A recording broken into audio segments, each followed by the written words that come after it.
अशोक गहलोत ने 5 दिसंबर को शिवगंज में कांग्रेस दफ्तर का उद्घाटन करते हुए एक सनसनीखेज खुलासा किया। उन्होंने कहा कि जुलाई अगस्त में सचिन पायलट की अगुवाई में हुई बगावत के दौरान केंद्रीय गृह मंत्री अमित शाह कुछ बागी विधायकों से मिले थे, जिन्हें बाद में इसकी शर्मिंदगी हुई कि वो किस तरह उन्हें गहलोत सरकार गिनाने के उनके संकल्प के बारे में आश्वस्त कर रहे थे।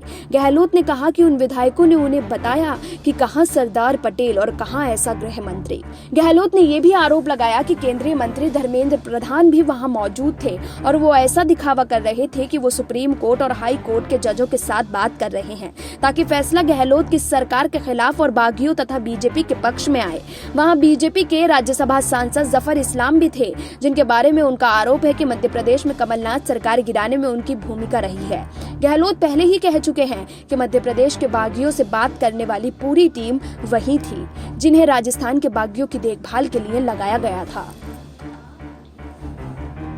शाह और बीजेपी ने हालांकि गहलोत के बयान का खंडन नहीं किया और इससे उन लोगों को काफी निराशा हुई जिन्हें ये लगता था कि पायलट गहलोत का तख्ता पलट कर देंगे और इसके एवज में उन्हें तभी पुरस्कार मिलेगा जब उन्होंने शाह का भरोसा जी लिया हो। मुख्यमंत्री के बयान का अर्थ ये भी है कि उनके पास बहुत सारी सूचनाएं हैं और शायद इनमें उनके खिलाफ तख्ता पलट की साजिश करने वाले पायलट और दूसरे लोगों की रिकॉर्डिंग भी शामिल है। उन्होंने कहा कि इस साजिश खत्म नहीं हुई है, बीजेपी उनकी कुर्सी गिराने की एक और कोशिश कर सकती है, लेकिन इस बारे में बोलने का यही वक्त गहलोत ने आखिर क्यों चुना?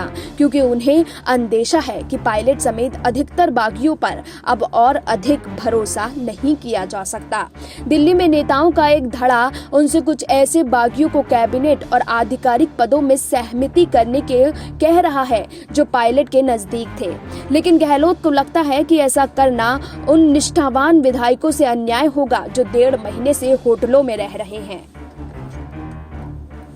गहलोत ने बीजेपी की मदद से कांग्रेस सरकार को अस्थिर करने और अपनी नई पार्टी बनाने और उस समय जून में होने वाले उपचुनाव में उतरने की पायलट की योजना के बारे में आलाकमान को पहले ही बता दिया था। पायलट के विद्रोह को जून में पहले से रोकने में आलाकमान की आनाकानी की वजह से ही सूबे में कांग्रेस, जिसने चुनाव में बीजेपी को बुरी तरह मात दी थी, स्थानीय निकाय चुनाव और पंचायत और जिला परिषद चुनाव में बराबरी के मुकाबले पर आ गई। इन चुनाव के नतीजे जिसमें सूबे के लगभग 2/3 हिस्से आते हैं। 2018 के विधानसभा चुनाव का तकरीबन दोहरा साबित हुआ, जिसमें निर्दलियों को अच्छी खासी बढ़त हासिल हुई। गहलोत का कहना है कि कांग्रेस को बीजेपी से ज्यादा वोट मिले हैं और 2015 में पिछले चुनाव में उसके प्रदर्शन में सुधार हुआ है। बीजेपी अध्यक्ष सतीश पुनिया कहते हैं कि कांग्रेस ने उन इलाकों में बेहतर प्रदर्शन किया जहां उसने मुस्लिम बहुल वाले वार्ड बनवाए हैं।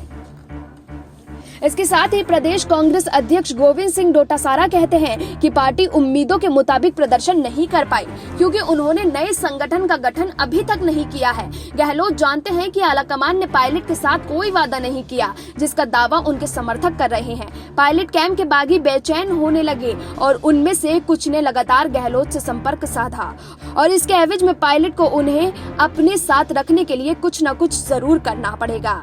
साफ है, बीजेपी ने ग्रामीण इलाकों में, कांग्रेस ने शहरी इलाकों में बेहतर प्रदर्शन किया। यही वह सबक है जिस पर दोनों पार्टियों को अपनी आगे की रणनीति तय करनी होगी। Bureau report, SPN9 news.